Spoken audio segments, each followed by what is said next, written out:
Hello, all of my lash extension friends. We are talking about lash extensions again today. Sorry, I'm trying to get this focused for y'all. So last week, if you joined me, we talked about different kinds of tweezers from Elleebana, and I hope you guys found that helpful.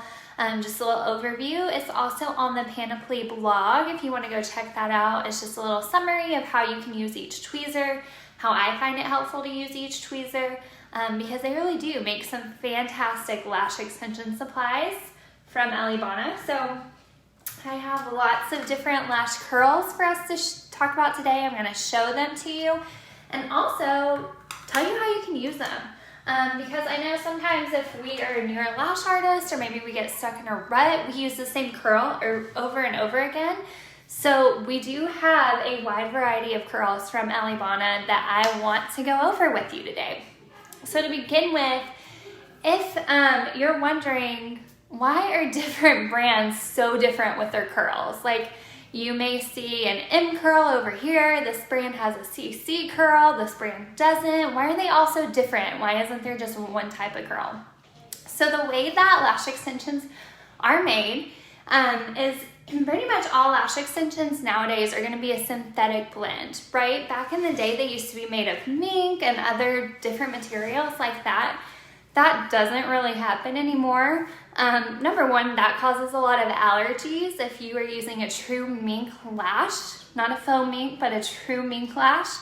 And there's also a lot of other animal cruelty issues that go along with that. So with that being said, pretty much all lash extension brands are using hypoallergenic versions of lash extensions, which are best for our clients, and they hold their curl, which is fantastic. But essentially, no matter what kind of lash extension you get, they all start out as a straight fiber and they're white.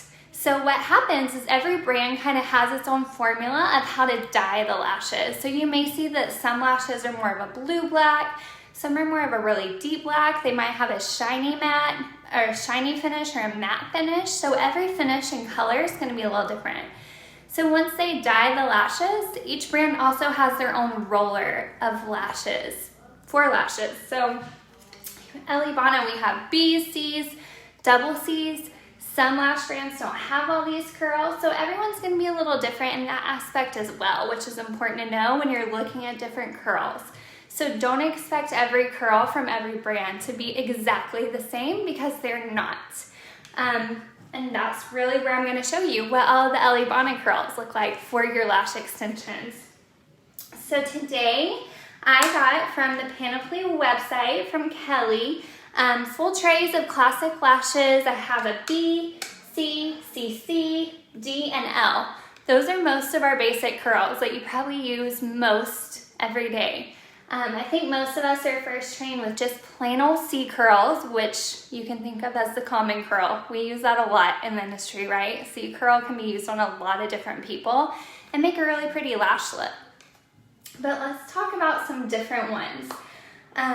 Also, if you're a newbie to lash extensions, they're also going to come in different curls. They're going to come in different lengths, and they're going to come in different diameters or widths. So all that's important to know when you're making a lash map or figuring out what lash extensions you want to use on your client. So the first one I'm going to show you is Elleebana's B curl. I'm going to pick up a longer lash, so hopefully you guys can see this in a 13 millimeter. See here, try to get a good grip on it. So the B curl, if you can see that, is going to be a more relaxed curl, right? Not super curled. It usually sits on a lash just like this. So not super curled, and that's a 13 millimeter, pretty long lash. B curls are great to use on clients who have naturally curly lashes, okay? And people get confused with this when to use different lashes. You want to do a thorough consultation, of course, to see what your client's looking for, but here's what's happening. Say I have a client who comes in and their natural lash just has a little bit of a curl to it like that. And then I have a client who comes in and their natural lash almost already curls back and hits their brow bone, right? Like they have a super dramatic natural curl to their natural lash. If I put a B curl on this top client right here, the B curl is just gonna follow her natural lash. It's really not giving her any more of a curl, or him. It's just following that natural lash. So really, you're gonna see their lashes more from a side view and not from a front-on view. And a lot of people want you to notice their lashes. Now, if I put a C curl on this natural lash that has a lot of natural curl to it, what that B curl is gonna do is actually straighten that lash out a little bit, which is probably what this client wants. Because if you put a more dramatic curl on them, that lash is gonna come back and hit them in their brow bone. That's gonna be really aggravating, but it's also kind of gonna hide their lash extensions, which we don't wanna do. So B curls are great if your client has naturally curled lashes and you want to straighten them out a little bit. Okay, let me show you the next one. This is Elleebana's C curl, and these are also in a 0.15. The last ones were a 0.15 diameter as well. So the C curl is just gonna be a tad more dramatic than the B curl. Try to pick one up here to show ya. Get a good angle for you guys.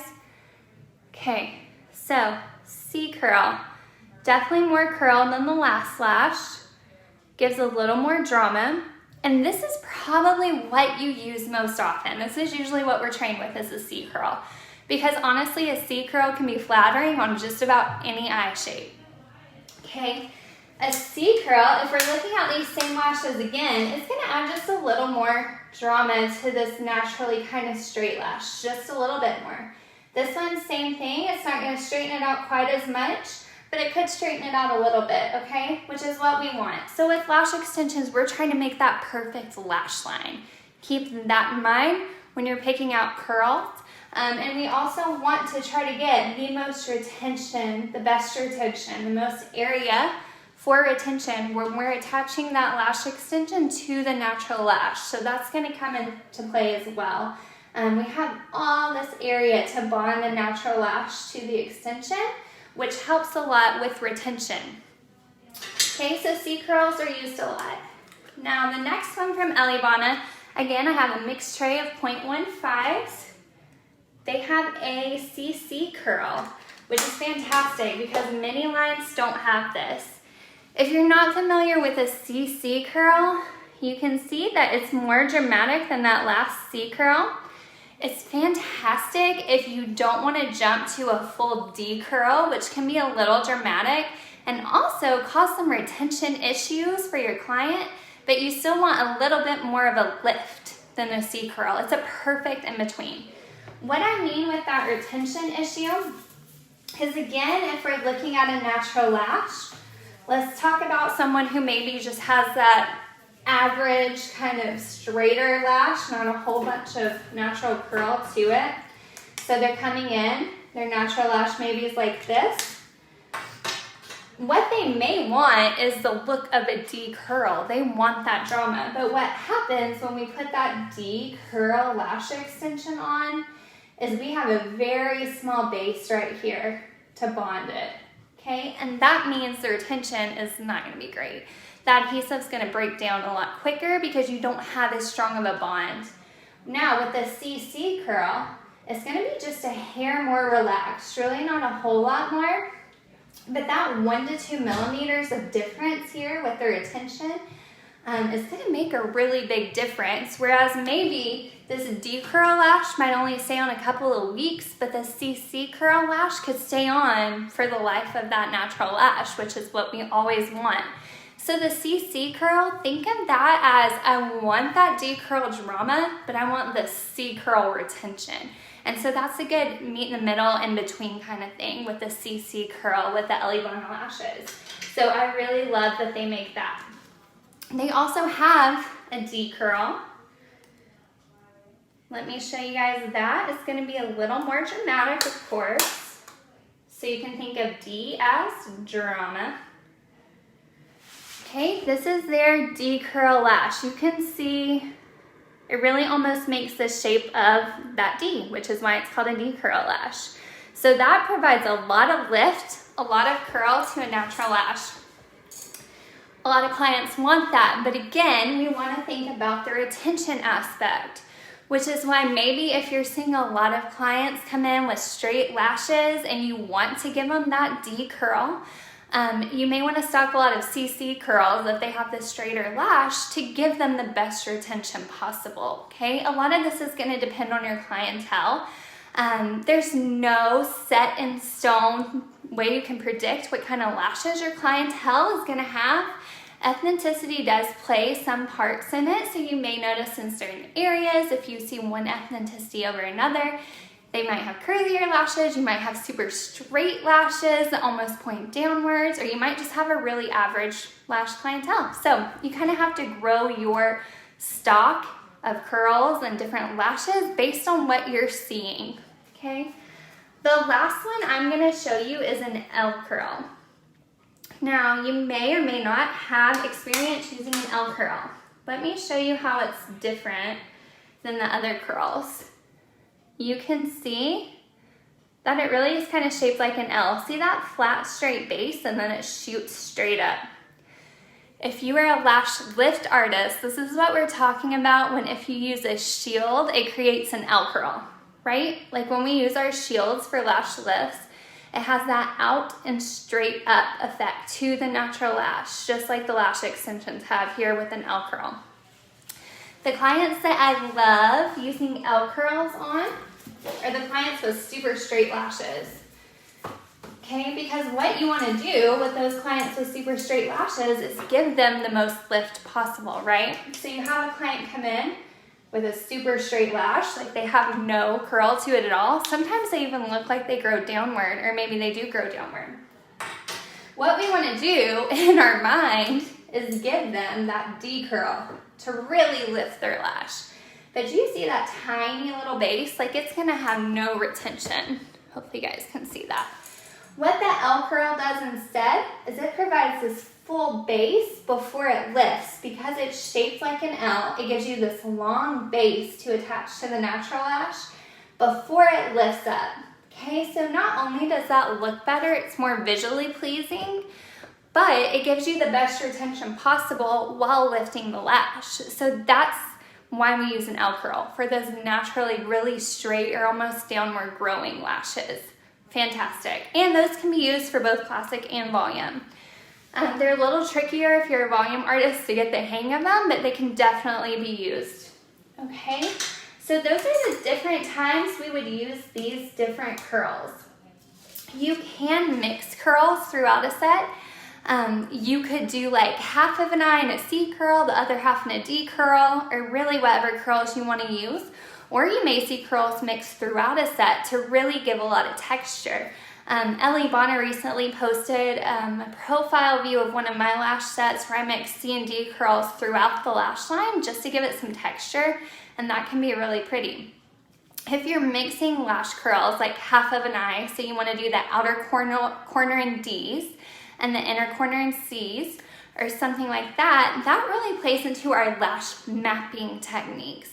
Now, what I mean by that is you want to remember that a D curl lifts and a C curl pulls.